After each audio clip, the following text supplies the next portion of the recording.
right, kia ora koutou.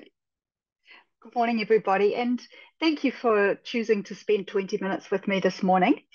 We're going to have hopefully an interesting exploration of place name signs in New Zealand Sign Language.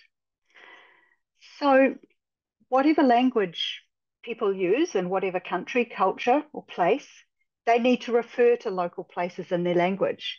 And so today we're going to explore just a little bit about how this works in New Zealand Sign Language in the context of Aotearoa New Zealand. In early New Zealand Sign Language, when I say early, I mean perhaps from before about 1980 or so, there was a very small set of ways of naming places, and there was in fact a sign that generically referred to many towns and cities. And this sign remains today as the sign for Auckland, which is interesting. It remains for Auckland and it remains for Invercargill. So I'm going to show you that sign. Auckland.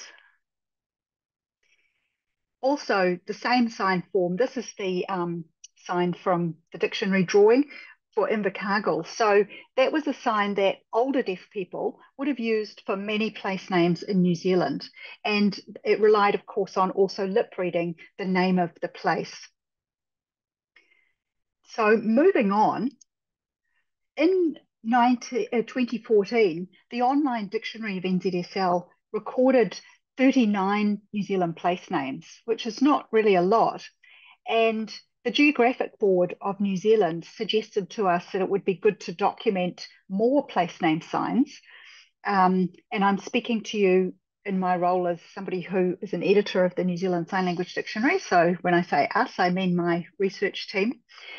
So they suggested that it would be good to record more place name signs because it's important in a practical sense for example, you've probably seen on TV whenever there's a civil emergency, such as an earthquake or a flood or landslides and so on, that there will be interpreters interpreting safety briefings or providing information about what suburbs have been affected, what roads are closed, where to go for water, where to go for help. And so that entails a lot of location information, and it would be helpful for interpreters and people associated with the deaf community to have a place where they could go and find out what are the relevant signs for those place names. Also, deaf children in schools who are studying Aotearoa geography, history, etc. Important for them to have a reference source for place names. And now, of course, there are many, many people learning New Zealand Sign Language as adults, and they want to be able to locate themselves and say where they come from, whether they're Māori wanting to do a pepeha or Pākehā, just talking about where they live and locations. It's important to have access to place name signs. And so we undertook a project to document more signs, resulting in now a collection of 495 New Zealand place name signs in the online dictionary. And these signs were collected from deaf people all around the country in 13 different places we went to. Over 100 deaf people contributed. And the aim was to document the place names that deaf people in communities in different places were actually using. It was not a matter of creating signs, it was documenting what deaf people actually use amongst themselves. So one thing that's a little bit different about researching place names in a sign language compared to a spoken language is that there is no real historical record. There are no books or maps or sources that you can refer to. So you're relying on living people's memory, maybe older generations, current generations. So it's a different sort of enterprise to be documenting what is just names that are used face to face amongst people in real time. So today my aim is not to teach you a list of name signs for places, but you are going to learn some along the way. But I want to give you a little bit of background understanding about how place names come to be and the different types of ways that deaf people create place names.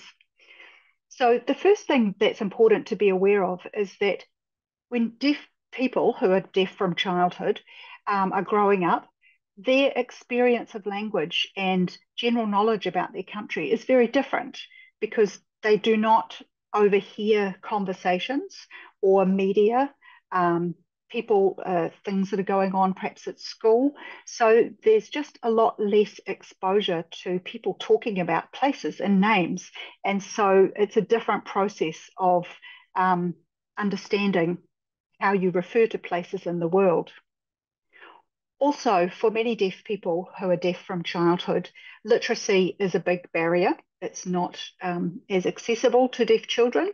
And so that's also not necessarily an easy way for deaf people to identify place names through literacy. So for sign language users, people who are deaf, their experience of the world and the languages around them is primarily visual. So what we see in place name signs is contact between these experiences, between New Zealand Sign Language, which exists in a visual modality and using the hands and body, but also, of course, overlapping with, in contact with Māori place names, both spoken and written, and English place names, spoken and written. So it's kind of a zone of language contact, and yet the actual place names that deaf people use are not a direct equivalent necessarily of either of those languages. So when we look at the large collection of place name signs that we have, we identified patterns or categories for the ways that these place names are created. And these are 5 quite typical ways that place names come about. And these are all based on visual strategies for naming and for referring to places. That term toponym is just a more technical term for place names. So the first category of way of creating name signs is to base a name sign on a visual landmark, something that people can see that's quite iconic and obvious in a place.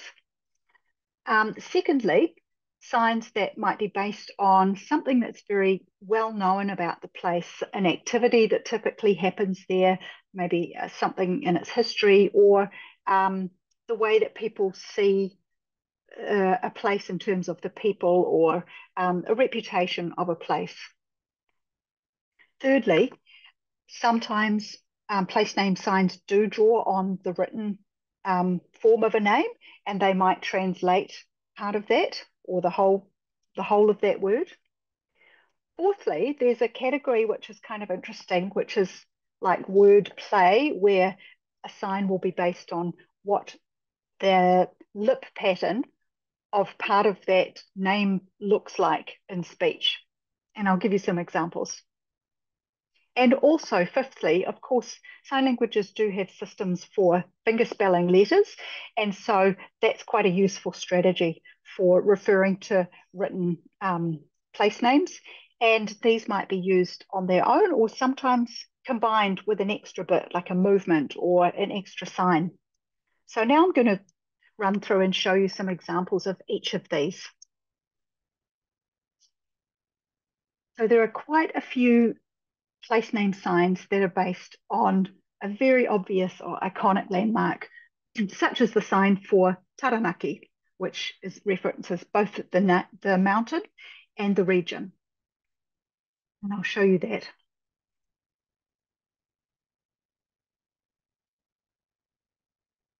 Please feel free to copy the signs as we watch them. That might help you take some away. So this sign, which obviously references mountain or maunga, is also used to refer to other mountains such as Rangitoto and others. It's not necessarily unique to Taranaki. But remember that when people talk about places, they're always in a local context. So if you use a sign for maunga and you're in maybe the bottom half of the North Island, then it will be understood that you're talking about Taranaki as opposed to if you're in Auckland, it would be understood that perhaps you're referring to rangitoto. So other examples of landmark-inspired place names, pretty famous one, Rotorua. You can see from the picture what this refers to.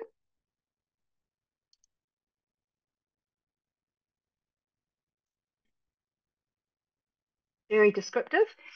And some of the towns around New Zealand have, sculpted or physical icons in them, and Taihape is one example of that, which deaf people now refer to by the sign that means gumboot. Some places are named for an activity that is known to be typically associated with the place. So we have a sign that represents drag racing, which is something that happens in Meremere. It's most probably famous attribute. Oops, sorry, wrong video.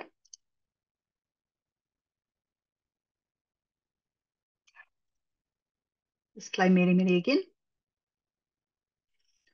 Or this sign for Moerewa, which is well known to be the site of a large freezing works, and presumably a lot of people work there.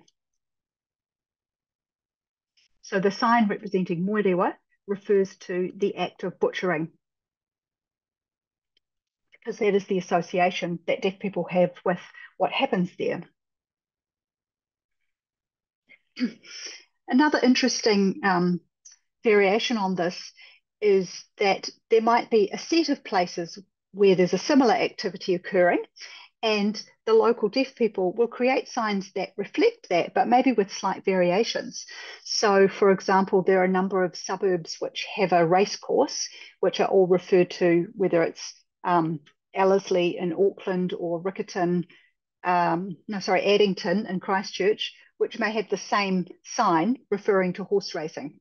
In this case, you will recognise immediately that these 4 places are all Air Force bases, and the signs that are created for them reflect something to do with planes, and there's an odd one out, you can spot that. So let's look at Wigram. And you can imagine how that came about, using the hand shape of a plane. Milson. Okay, a little bit less staid. Vanuapai at the bottom. Plane landing. And then this is the outlier. But as you can see, it's still visually inspired by the cap of an Air Force personnel. So although the motivation for those signs is the same, it's all to do with Air Force, the way that the sign is actually formed varies according to the local community use. Some name signs reflect deaf people's perception of a place, or perhaps wider society's, knowledge of what a place is known for. So this first sign for these suburb names, which all are in different cities of Auckland, Christchurch, and Wellington, what they have in common is that they're all perceived as quite affluent suburbs or areas, expensive areas. And remembering that most deaf people can't afford to live in such suburbs, so their perception from outside is that these areas are rather elite or posh, you could say. And so there's a sign that touches the nose to indicate that.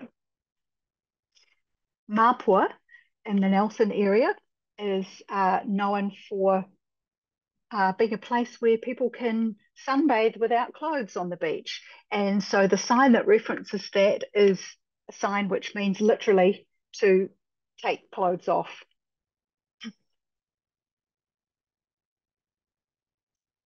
Some name signs of places reference an historical event, something that's happened, or an historical association of the place, which would be known, of course, to deaf people, but to wider society. So a good example of this is Waitangi. And the reference there is to the physical treaty, the scroll. And Dunedin, of course, most famously historically associated with the Scots. So we get bagpipes, which is an indirect reference to Scots. So that kind of naming or reference to a thing, which references a bigger set of meaning, is called, in linguistics, called metonymy, where you get a part to reference a whole. Place name signs can change over the time and generations as well. So depending on perhaps a change in something about the character or activity of a place, the sign might change to reflect that. So a good example is for Motueka, where the slightly older sign references tobacco, which was the main crop there until the cigarette industry declined. And this is, I'll show you the sign on the left for that.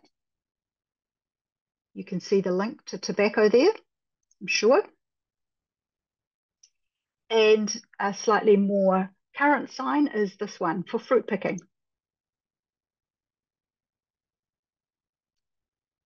You can see the reference to pulling apples or round fruit off a tree. So we do see change, natural change within the deaf community. Okay, so I mentioned that fingerspelling is also a strategy where you can simply reflect something about the spelling of a name, and we see this in signs like Christchurch and Palmerston North. I'll show you Christchurch. I think it won't be hard to spot the C's.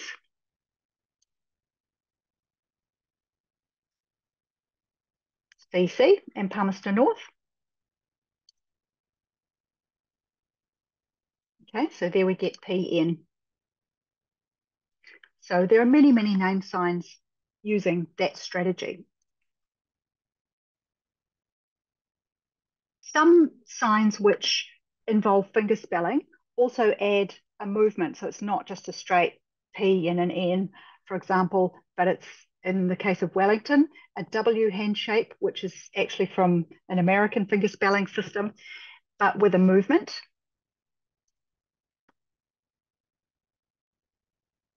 Some people say it's to do with the wind, but don't know, that might just be folklore. And Gisborne is formed by a G, but with the addition of a sunrise, because Gisborne is famous as the first place in New Zealand where the sun rises. I'll show you that.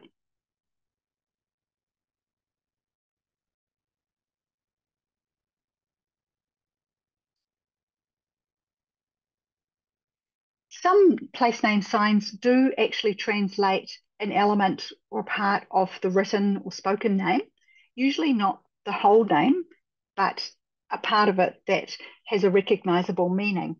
So for the suburb of Mornington, for example, that is referred to by a sign that means morning. And you can see the drawing here. It's probably see the interpreter signing it. And Onetangi, place on Waiheke Island. Again, although this word has two parts in Māori, just one part, the most sort of salient or interesting part, I suppose, is translated, the cry part, the tangi part. So it's represented by the sign to cry, which references meaning in the same way that Mornington does.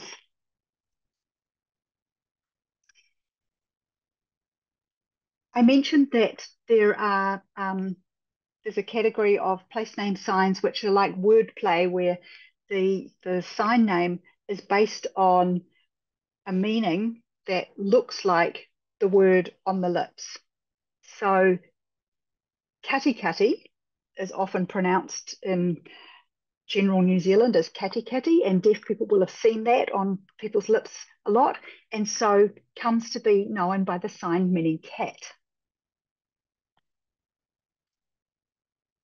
So absolutely nothing to do with the meaning, just simply based on visual observation of how this word looks on people's lips.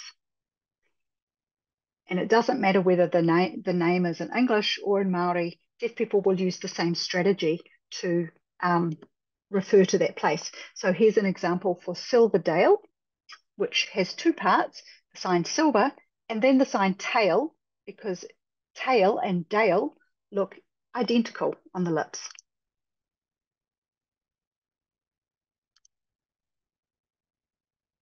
So it's kind of just these are fun little word plays based on, I guess, lip reading rhymes.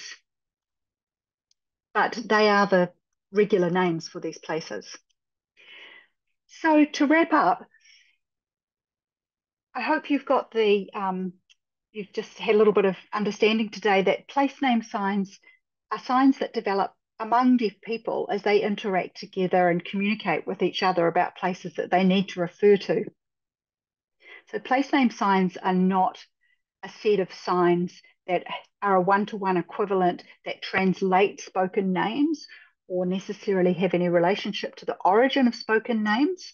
It's a parallel system where deaf people create their own names according to their own knowledge or perception of places.